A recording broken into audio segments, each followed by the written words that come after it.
வாழ்க்கையில் பணம், பதவி, புகழ், செல்வாக்கு, உறவுகள் எல்லாத்துக்கும் ஒரு குறிப்பிட்ட எல்லை தான், குறிப்பிட்ட அளவு தான்.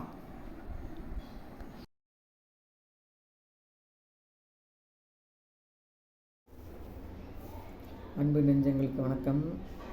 நாம் இப்போ பார்க்க போகிறது வாழ்க்கை இலக்குகள். வாழ்க்கை இலக்குகள் பணம், புகழ், செல்வாக்கு, பதவி. பணத்தை தேடி ஓடுகிறான்,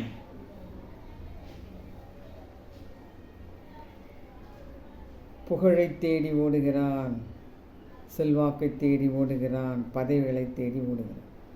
ஓடுகிறான் ஓடுகிறான் ஓடுகிறான். இந்த ஓட்டத்திலே எதையோ ஒன்றை தவற விட்டு விட்டான். அது எது என்று சொல்லுங்கள் பார்ப்போம். அது பகலின் பார்க்குறதில்ல, இரவன் பார்க்குறதில்ல. உழைக்கிறான் உழைக்கிறான் உழைக்கிறான். அடடா, அவன் பணம் பெட்டியில் பணம் நிரம்புகிறது. ஆனால் இங்கே உடலில் உள்ள உறுப்புகள் ஒவ்வொன்றாக தேய்கிறது. பார்த்தீங்களா?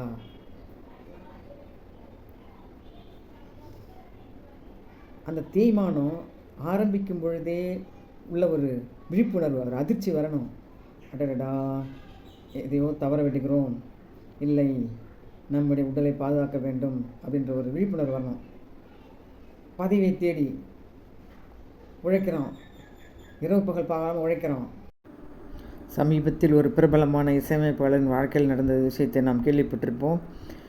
பணம் பணம் பணம் என்று சென்றவரின் வாழ்க்கை எங்கே சென்று முடிகிறது பார்த்தீர்களா? மன வருத்தம், கஷ்டம், துயரம்.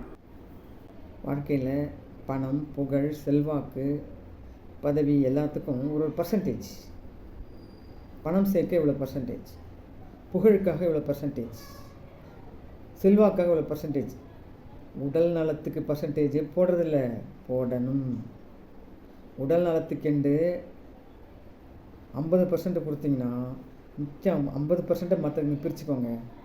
உடல் இல்லாமல் உடல் தேஞ்சு எத்தனையோ பேர் பாருங்கள், எத்தனையோ பேர் உடல் நலத்தை பராமரிக்காமல், சேர்த்து வச்ச பணத்தை அனுபவிக்க முடியாமல், எந்த புகழ் அவங்க காப்பாற்ற முடியாமல் வாழ்க்கையில் வீணாகிறார்கள்.